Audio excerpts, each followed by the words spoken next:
نحمدہ ونصلی ونسلم علی رسولہ الکریم اما بعد فاعوذ باللہ من الشیطان الرجیم بسم اللہ الرحمن الرحیم۔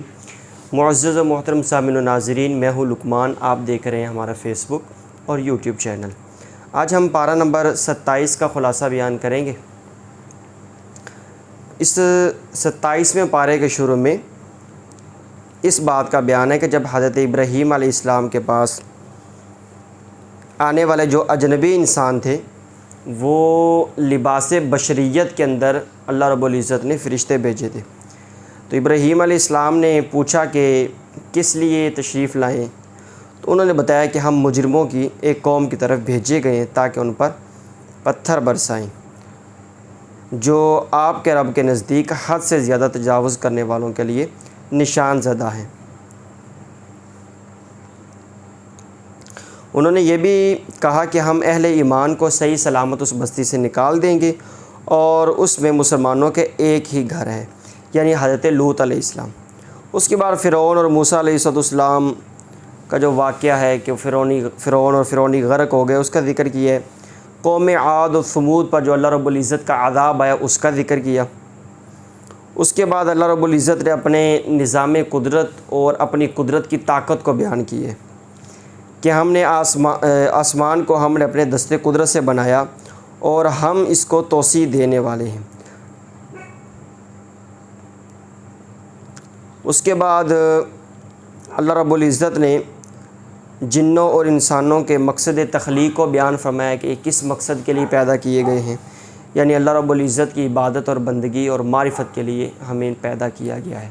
تو آج ہمیں دنیا کی غفلتوں میں، دنیا کی رنگینیوں میں مشغول ہو کر اللہ رب العزت کی ذات کو اور اپنے اس مقصد حقیقی کو، جس مقصد کے لیے اللہ رب العزت نے ہمیں عدم سے وجود بخشا ہے، ہمیں اس مقصد کو نہیں بھولنا چاہیے۔ آگے سورہ الطور شروع ہو رہی ہے۔ اس میں اللہ رب العزت کے اٹل عذاب کا ذکر بیان کیا گیا کہ جب اس کا فیصلہ ہو جاتا ہے تو اسے کوئی ٹالنے والی کوئی طاقت نہیں ہوتی پھر۔ اس دن آسمان تھر تھرا رہے ہوں گے اور پہاڑ بہت تیزی سے چل رہے ہوں گے۔ قیامت کے حوالے سے کچھ کلام کیا گیا ہے۔ اہل جنت کے لیے اللہ عز و جل کی طرف سے جو نعمتیں، راحتیں وغیرہ ہوں گی، اس حوالے سے بھی کلام کیا گیا، اور یہ بھی بیان کیا گیا کہ اہل ایمان کے اولاد میں سے جو ان کے سچے پیروکار ہوں گے وہ بھی ان سے جا ملیں گے۔ پھر آگے چل کے بیان کیا گیا کہ قرآن کو اپنی طرف سے گھڑنے کا الزام تھا نبی علیہ السلام کی ذات پر، الزام لگاتے تھے نا کہ نبی علیہ السلام نے اس کو گھڑ لیے، تو اللہ رب العزت نے اس الزام کا جواب دیتے ہوئے فرمایا کہ اگر وہ سچے ہیں تو پھر قرآن کی مثل کوئی چیز لے کے آئیں۔ اس کے بعد اللہ رب العزت کی قدرت کے جو منکرین ہیں ان کو مخاطب کر کے اللہ رب العزت نے فرمایا کہ کیا وہ بغیر کسی سبب کے پیدا کر دیے گئے، یا کیا یہ خود ہی خالق ہے؟ کیا آسمانوں اور زمینوں کو انہوں نے پیدا کیے؟ کیا تیرے رب کے رحمت کے خزانے ان کے قبضہ اور قدرت میں ہیں؟ کیا ان کے یعنی کہ قبضے میں؟ یہ ان کے پاس کوئی سیڑھی ہے جس پر چڑھ کر یہ بالائی کائنات جو آسمانوں پہ بلندیوں پہ مخلوق رہتی ہے ان کی باتوں کو سن لیتے ہیں؟ ان کے پاس کوئی ایسی سیڑھی موجود ہے؟ اگر ہے تو اس کے اوپر پھر کوئی واضح دلیل پیش کریں۔ تو یہ ایک سورہ طور کا اجمالی خاکہ جو ہے نا وہ میں نے آپ کے سامنے عرض کر دیا۔ اگر سورہ النجم شروع ہو رہی ہے۔ مشرکین جو ہے نا وہ نبی علیہ السلام کو یہ کہتے تھے کہ نبی علیہ السلام نے قرآن کو خود بنایا ہے، اللہ رب العزت کی طرف سے یہ منزل نہیں ہے، نازل شدہ نہیں ہے۔ تو اللہ رب العزت نے فرمایا کہ میرے پیارے حبیب صلی اللہ تعالیٰ علیہ وسلم یہ تو اپنی طرف سے اپنی خواہش سے کچھ بھی کلام نہیں فرماتے، صرف وہی کہتے ہیں جس کی ان کی طرف وحی کی جاتی ہے۔ اس کی ابتدائی کافی آیات کے اندر نبی علیہ السلام کی معراج اور اس کی رفعت اور بلندی اور اللہ رب العزت کی بارگاہ میں جو قرب خاص حاصل ہوا، اس قرب خاص کو بطور خاص بیان کیا گیا۔ اللہ رب العزت نے فرمایا کہ اللہ تعالیٰ نے اپنے مقدس بندے کی طرف جو چاہا وہی وحی فرمائی۔ نبی علیہ السلام اپنے قلب اطہر کی پوری حضوری اور یقین کے ساتھ اپنے خالق اور مالک کے جلووں کو ملاحظہ فرماتے رہے۔ اللہ تعالیٰ نے شک کے اندر مبتلا لوگوں کو فرمایا کیا تم ان سے اس بات پر جھگڑا کر رہے ہو جو انہوں نے دیکھا ہے؟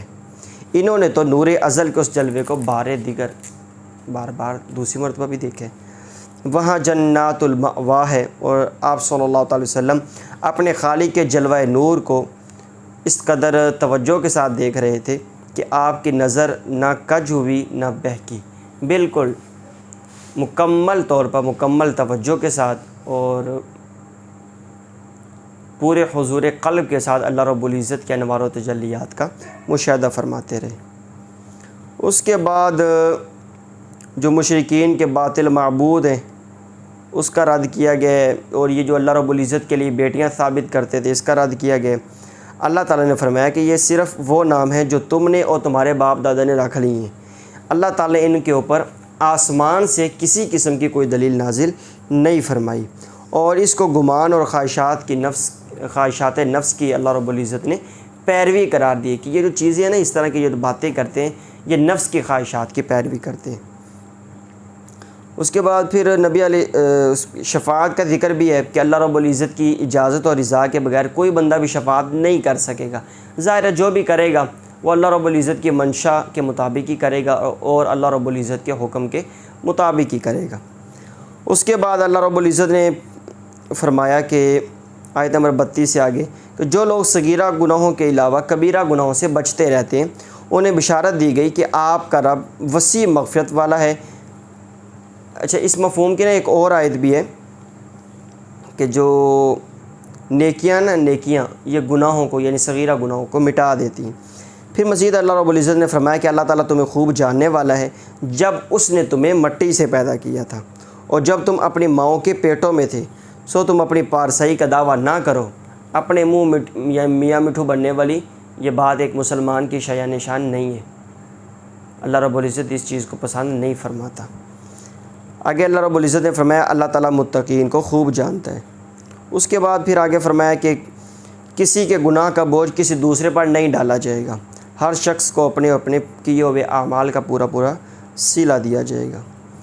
آگے چل کے اللہ رب العزت کی صفات کریمہ اور قوت حاکمہ بیان کی گئی ہیں، اور اللہ رب العزت نے فرمایا کہ آخر کار آپ کے رب کے پاس ہی پہنچنا ہوگا۔ پھر آخر میں فرمایا کہ اللہ تعالیٰ کے لیے سجدہ کرو اور اسی کی عبادت کرو۔ آگے سورہ القمر شروع ہو رہی ہے، اس کا جو مین اہم پوائنٹ ہے وہ میں عرض کر دیتا ہوں۔ اس کے شروع میں فرمایا کہ قیامت قریب آ گئی اور چاند 2 ٹکڑے ہو گیا، اور کافر اگر کوئی نشانی دیکھتے ہیں تو پھر وہاں اس سے منہ پھیر لیتے، رخ پھیر لیتے، اور کہتے ہیں کہ یہ تو وہ جادو ہے جو پہلے سے ہی چلا ہوا آ رہا ہے۔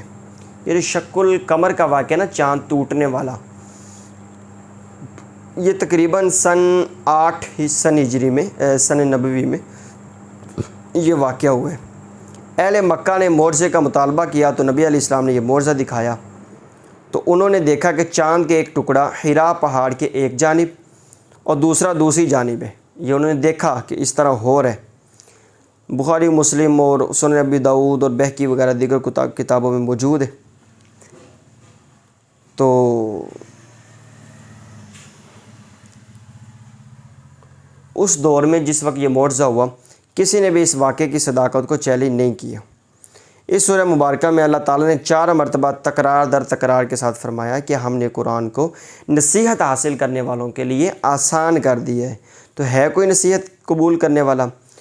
پھر اسی کے ساتھ ساتھ اس صورت میں قوم عاد اور قوم ثمود اور آل فرعون پر عذاب کا ذکر ہے۔ اس کے حوالے سے ہم کئی دفعہ ڈیٹیل کے ساتھ چیزیں بیان کر چکے ہیں۔ پھر آیت نمبر 49 سے آگے اور آگے جو آخر تک ہے وہ اس میں یہ ہر چیز کو اللہ رب العزت نے ایک اندازے سے بنایا ہے، ہر چیز یعنی چھوٹی بڑی چیز کو صحائف میں لکھا گیا ہے، یہ بھی چیز ہے بیان کیا گیا ہے، اور متقین کے لیے جنتیں ہوں گی اور ان کے لیے نعمتیں ہوں گی، اس چیز کا بھی اللہ رب العزت نے بیان فرمایا ہے۔ اگر سورہ الرحمن شروع ہو رہی ہے جی، یہ مدنی صورت ہے۔ حضرت علی المرتضیٰ رضی اللہ تعالیٰ عنہ فرماتے ہیں کہ نبی علیہ السلام نے فرمایا کہ ہر چیز کی ایک دلہن ہوتی ہے، قرآن مجید کی دلہن سورہ الرحمن ہے۔ اس سورہ کے شروع میں فرمایا کہ رحمان نے یعنی اللہ رب العزت نے اپنے رسول مکرم کو قرآن کی تعلیم دی۔ اس نے انسان کامل کو پیدا کیا اور ان کو ہر چیز کے بیان کی تعلیم دی، یعنی نبی علیہ السلام کو ہر چیز کے بیان کی تعلیم دی۔ پھر آگے آیت نمبر 6 سے آگے اللہ تعالیٰ نے سورج، چاند، ان کا جو نظام ہے، ان کا ایک مدار ہے، یہ اللہ رب العزت کے ایک نظام قدرت ہے، اس کے حوالے سے کلام کیا ہے، زمین پر بچھے ہوئے سبزے اور درختوں کے سجدے کی کیفیت کو بیان کی ہے، آسمان کی رفعت و بلندی کو، ان چیزوں کو بیان کیا ہے کہ یہ سب چیزیں اللہ رب العزت کی قدرت کی دلیل ہیں۔ اس صورت میں اللہ رب العزت کی بہت ساری نعمتوں کا ذکر ہے۔ اللہ رب العزت بار بار فرماتا ہے، تقریباً 31 بار اللہ رب العزت فرماتا ہے کہ تم اپنے رب کی کون کون سی نعمتوں کو جھٹلاؤ گے۔ اس میں 2 سمندروں کے ملنے کا ذکر بھی ہے، اور پانی اور ذائقے کا ایک دوسرے سے نہ ملنا۔ 2 سمندر ملتے ہیں لیکن دونوں کا پانی بھی اور ہے، رنگ بھی اور ہے، ذائقہ بھی اور ہے۔ سمندروں سے موتیوں جواہرات کے نکلنے کا بیان ہے۔ سمندروں میں بڑی بڑی کشتیوں کے چلنے سے اللہ رب العزت کی وحدانیت پر اس صورت کے اندر استدلال بھی کیا گیا ہے۔ پھر آگے فرمایا کہ اے جنات اور انسانوں کو گروہ، اگر تم یہ طاقت رکھتے ہو کہ آسمانوں اور زمین کے کناروں سے نکل جاؤ تو نکل جاؤ، پھر تم جہاں بھی جاؤ گے وہاں اسی اللہ رب العزت کی سلطنت ہے۔ پھر آگے فرمایا کہ قیامت کے دن مجرم اپنے حلیوں سے پہچان لیے جائیں گے، پتہ لگ جائے گا کہ کون ہے۔ جس کے اوپر فضل الہی نہیں ہوگا تو ظاہر ہے وہ تو پتہ چل جانا ہے نا۔ اس میں 2 جنتوں کی نعمتوں کا بیان بھی موجود ہے کہ وہاں سرسبز شاخوں والے باغات ہوں گے، ان جنتوں میں 2 چشمے بہہ رہے ہوں گے، ہر پھل کی 2 قسمیں ہوں گی۔ اہل جنت ایسی مسندوں پر جلوہ فروز ہوں گے جہاں کے استر جو ہے وہ نفیس اور موٹے ریشم کے ہوں گے، وہاں یاقوت اور مرجان کی طرح باحیا حوریں ہوں گی۔ پھر فرمایا کہ ان دونوں کے علاوہ اور جنتیں اور ہوں گی جن میں فوارے کی طرح چھلکتے ہوئے 2 چشمے ہوں گے، اور طرح طرح کی مزید نعمتوں کو بیان کرنے کے بعد اللہ رب العزت نے فرمایا کہ احسان کا بدلہ احسان ہے۔ آگے سورہ واقعہ شروع ہو رہی ہے۔ اس سورت کی ابتدا میں فرمایا کہ جب قیامت آئے گی تو زمین میں زلزلہ آئے گا اور پہاڑ ریزہ ریزہ ہو جائیں گے۔ پھر جو لوگ حساب کتاب کے لیے پیش ہوں گے ان کی 3 قسمیں ہوں گی۔ نمبر 1 اصحاب المیمنہ، یعنی جو نیک بخت ہوں گے۔ دوسرے السابقون المقربون، یہ وہ لوگ ہوں گے جو نیکی میں سب پر سبقت لے جائیں گے۔ تیسرے ہے اصحاب المشأمہ، جن کو دائیں ہاتھ کی بجائے وہ بائیں ہاتھ میں دیا جائے گا، اور یقین کریں یہ لوگ بدبخت ہوں گے، بڑے بدقسمت ہوں گے، جو جہنمی ہوں گے۔ اس کے بعد جنت کی ایک بار پھر پرکشش نعمتوں کا ذکر کیا گیا ہے کہ وہ ایک دوسرے کے مقابل تکیوں پر ٹیک لگائے اور سونے اور جواہر سے تیار کیے گئے تختوں پر جنتی بیٹھے ہوں گے، ان پر شراب طہور کے جام پیش کیے جا رہے ہوں گے، اور یہ ایسی شراب ہوگی جو عقل پر اثر انداز نہیں ہوگی اور پرکیف ہوگی۔ اس کے بعد وہ لوگ جن کو دائیں ہاتھ میں نامہ اعمال دیا جائے گا ان کے لیے مزید نعمتوں کا ذکر کیا گیا ہے، اور پھر دوسری طرف جہاں پر بائیں ہاتھ میں جن کو نامہ اعمال دیا جائے گا ان کے لیے پھر عذاب کی مختلف صورتوں کا بیان کیا گیا ہے۔ اس کے آگے چل کے اللہ رب العزت نے اپنی قدرت کی طرف متوجہ کرتے ہوئے فرمایا کہ یہ بتاؤ کہ تم جو کچھ بھی کاشت کرتے ہو اس کو حقیقت میں در حقیقت تم اگاتے ہو یا ہم اگاتے ہیں؟ ظاہر ہے اللہ رب العزت ہی اگاتے ہیں، اور اگر ہم چاہیں تو اسے چورا چورا کر کے رکھ دیں گے، پھر تم باتیں بناتے رہ جاؤ گے کہ ہم پر تو تاوان پڑ گیا بلکہ ہم تو محروم ہو گئے۔ انسان کو کبھی بھی اپنے آپ کو اتنا بڑا نہیں سمجھنا چاہیے، بلکہ بڑا سمجھنا ہی نہیں چاہیے، اللہ رب العزت کا عاجز اور مخلص بندہ ہی شمار کرنا چاہیے کہ میں اللہ رب العزت کی رضا کے لیے مخلص ہو کر زندگی گزارنا چاہتا ہوں۔ یہ انسان کی ایک سوچ ہونی چاہیے۔ پھر قرآن عظیم پہ بھی ذکر کیا گیا کہ یہ کتاب لوح محفوظ میں ہے اور اس کتاب کو صرف پاک لوگ ہی چھو سکتے ہیں۔ آیت نمبر 83۔ اچھا یہاں پر ایک مسئلہ آ گیا یاد، مدارس میں میرے سننے میں یہ بعض مدارس کا مسئلہ آیا ہے کہ اس میں جو بھائی اسکولوں میں تو یہ مسئلہ ہے ہی، اسکولوں کالجز میں اور یونیورسٹیز میں بچیاں ہوتی ہیں نا، اور بچیاں ان کے مخصوص ایام میں وہ اہتمام نہیں کیا جاتا، ان کو بتایا نہیں جاتا کہ تم نے نہ زبانی پڑھنا ہے، وہ صرف شاید یہ سوچ رہی ہوتی ہیں کہ ہم نے کتاب کو ہاتھ نہیں لگانا، باقی وہ اسی طرح سبق بھی پڑھ کے سنا رہی ہوتی ہیں، ترجمہ بھی پڑھ کے سنا رہی ہوتی ہیں۔ مدارس میں بھی ایسا ہوتا ہے، تو مسئلہ یہ ہے کہ مخصوص ایام کے اندر عورت نہ زبانی قرآن پڑھ سکتی ہے، نہ دیکھ کے پڑھ سکتی ہے، نہ اس قرآن کو چھو سکتی ہے۔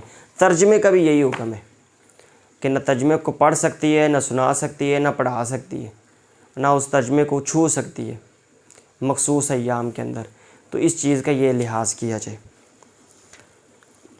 پھر آگے روح کے نکلتے وقت مرنے والے اور قریب لوگوں کی بے بسی کا ذکر کرتے ہوئے اللہ رب العزت نے فرمایا کہ تم اس روح کو لٹاتے کیوں نہیں اگر تم سچے ہو، یعنی اس بات صرف اللہ رب العزت کی سلطنت کو ہے، اللہ رب العزت کی بادشاہی وہی قائم رہنے والی۔ آیت آگے سورہ الحدید شروع ہو رہی ہے۔ حدید ویسے لوہے کو کہتے ہیں۔ اس صورت کی ابتدا میں اللہ رب العزت نے ایک بار پھر اپنی قدرت کی آیات کو ذکر فرمایا چند آیات کے اندر۔ آیت نمبر 7 کے اندر اللہ رب العزت کی راہ میں خرچ کرنے کی ترغیب بھی دی گئی ہے اور اس کی تحسین بھی دی گئی ہے۔ اچھا، میں آگے خلاصہ بیان کرنے سے پہلے کچھ عرض کر دوں۔ قرآن مجید میں نا اللہ رب العزت نے صحابہ کرام رضوان اللہ تعالیٰ علیہ مجمعین کے درمیان درجات کی فضیلت میں مختلف درجات بیان کیے ہیں کہ یہ کس درجے میں ہیں، یہ کس درجے میں ہیں۔ ایک طبقہ صحابہ کرام کا وہ تھا جو علیہم رضوان، جو اعلان نبوت کے فوراً بعد ایمان لیے۔ پھر ایک سنگ میل وہ ہے کہ ایک وقت وہ بھی ہے کہ مسلمانوں کی تعداد 40 تک پہنچ گئی۔ پھر ایک وقت آیا کہ ہجرت ہوئی، ہجرت سے پہلے اور بعد میں ایمان لانے والے۔ پھر ایک واقعہ وہ ہوا کہ جب غزوہ بدر ہوا اس وقت کچھ لوگ ایمان لے، تو اہل بدر کے لیے اللہ تعالیٰ نے مغفرت کا اعلان فرمایا۔ تو ایک وقت وہ آیا کہ صلح حدیبیہ ہوئی، تو اللہ تعالیٰ نے اس موقع پر موجود تمام صحابہ کرام سے راضی ہو جانے کی سند عطا فرمائی کہ میں سب سے راضی ہوں۔ پھر ایک وقت آیا کہ فتح مکہ ہو گیا، جس کا اس صورت کی آیت نمبر 10 میں ذکر کیا گیا۔ اللہ تعالیٰ نے فرمایا اے مسلمانوں، تم میں سے کوئی بھی ان کے برابر نہیں ہو سکتا جنہوں نے فتح مکہ سے پہلے اللہ رب العزت کی راہ میں خرچ کیا اور کافروں سے جہاد کیا۔ ان سب کا یعنی ان مسلمانوں سے بہت بڑا درجہ ہے جنہوں نے فتح مکہ کے بعد اللہ رب العزت کی راہ میں خرچ کیا اور کافروں سے جہاد کیا۔ یعنی جو فتح مکہ سے پہلے ایمان لیا ہے نا، وہ بعد میں ایمان لانے والے لوگوں سے زیادہ فضیلت رکھتے ہیں۔ اچھا، لیکن اس فضیلت کا مطلب یہ نہیں ہے کہ آج کا کوئی الو قسم کا بندہ اٹھ کے صحابہ کرام کے خلاف بھونکنا شروع کر دے، اس کا مطلب یہ نہیں۔ اللہ رب العزت سب سے راضی ہو چکے ہیں، بس ہمیں یہ چیز اپنے ذہنوں میں رکھنی چاہیے۔ پھر آیت نمبر 12 میں اور آگے جو بیان کیا وہ اس میں میدان حشر اور مومنین اور مومنات کی امتیازی شان ہوگی، اس حوالے سے بیان کیا گیا۔ اور ان کا نور ان کے سامنے ان کے دائیں جانب جو ہے نا وہ چمک رہا ہوگا، انہیں جنت کی بشارت دی جائے گی۔ اگلی آیت میں پھر فرمایا کہ منافق مرد اور عورتیں مومنوں سے کہیں گے کہ تم ہماری طرف دیکھو، تاکہ جو نور تمہارا چمک رہا ہے نا وہ تم ہماری طرف دیکھو گے تو ہمارے لیے بھی کچھ روشنی ہو جائے گی۔ تو ان سے کہا جائے گا کہ تم اپنے پیچھے لوٹ جاؤ، پھر کوئی نور تلاش کرو، پیچھے جاؤ اور وہاں سے کوئی نور تلاش کرو۔ پھر ان کے درمیان ایک ایسی دیوار حائل کر دی جائے گی جس میں دروازہ ہوگا، اس کے اندرونی حصے میں رحمت ہوگی اور باہر کی جانب عذاب ہوگا۔ وہ کہیں گے کہ ہم تمہارے ساتھ نہیں تھے، وہ کہیں گے کہ تمہاری منافقت نے تمہیں یہ دن دکھائے ہیں۔ پھر آگے فرمایا کہ کیا ابھی تک ایمان والوں کے لیے وہ وقت نہیں آیا کہ ان کے دل اللہ رب العزت کے ذکر اور حق کے لیے نرم ہو جائیں۔ پھر آگے چل کے دنیا کے مال و دولت، دنیا کی زیب و زینت اور اس چیز کو بیان کیا گیا کہ یہ سب کچھ ناپائیدار ہے، کچھ بھی باقی تو نہیں رہنے والا، ظاہر ہے۔ اور فرمایا کہ اپنے رب کی مغفرت کی جانب دوڑے چلے آؤ اور اس جنت کی طرف پیش قدمی کرو جس کی وسعت آسمان اور زمین کی مثل ہے، جو اللہ اور اس کے رسول پر ایمان لانے والوں کے لیے تیار کی گئی ہے۔ اور اس آیت میں جنت کی تنقیص کرنے والوں کا رد بھی ہے۔ پھر آگے فرمایا کہ بے شک ہم نے اپنے رسولوں کو قوی دلائل کے ساتھ بھیجا اور ہم نے ان کے ساتھ کتاب اور میزان عدل کو نازل فرمایا کہ لوگ عدل پر قائم رہیں، اور ہم نے لوہا نازل کیا جس میں سخت قوت ہے اور انسانوں کے لیے فوائد۔ اچھا، قرآن مجید کی اس آیت کی حقانیت کی قوی دلیل یہ ہے کہ آج دنیا بھر میں سامان حرب کی تیاری اور دفاعی اقدامی جنگ کے لیے لوہا جو ہے نا یہ فولاد کی حیثیت رکھتا ہے، اور تمام یہ جو صنعتیں ہیں اس کی مین بنیاد یہی لوہا ہوتا ہے۔ تو اللہ رب العزت نے اس لیے اس کو نازل کیا ہے کہ یہ اس کے اندر بہت زیادہ قوت موجود ہے۔ پھر آیت نمبر 27 سے فرمایا کہ حضرت عیسیٰ علیہ السلام ان کے پیروکاروں نے بذات خود یہ رہبانیت کا ایجاد کر لیا تھا، اور اس سے ان کا مقصود اللہ تعالیٰ کی رضا کا حصول تھا۔ پھر انہوں نے اس کی رعایت نہ کی جو رعایت کا حق تھا، تو ہم نے ان میں سے ایمان والوں کو ان کا اجر و ثواب عطا کر دیا، ان میں سے اکثر فاسق ہیں۔ پھر آیت نمبر 29 میں فرمایا کہ اہل کتاب اللہ تعالیٰ کے فضل پر قادر نہیں ہے، فضل اسی کے ہاتھ میں ہے اور وہ اس سے جس کو چاہے سرفراز فرماتا ہے، اور اللہ تعالیٰ بہت بڑے فضل والا ہے۔ یہاں تک الحمدللہ تعالیٰ عز و جل پارہ نمبر 27 کا خلاصہ بیان ہوا۔ اللہ رب العزت دین اسلام کی تعلیمات کو سمجھنے کی توفیق عطا فرمائے، آمین بجاہ النبی الامین، وآخر دعوانا ان الحمدللہ رب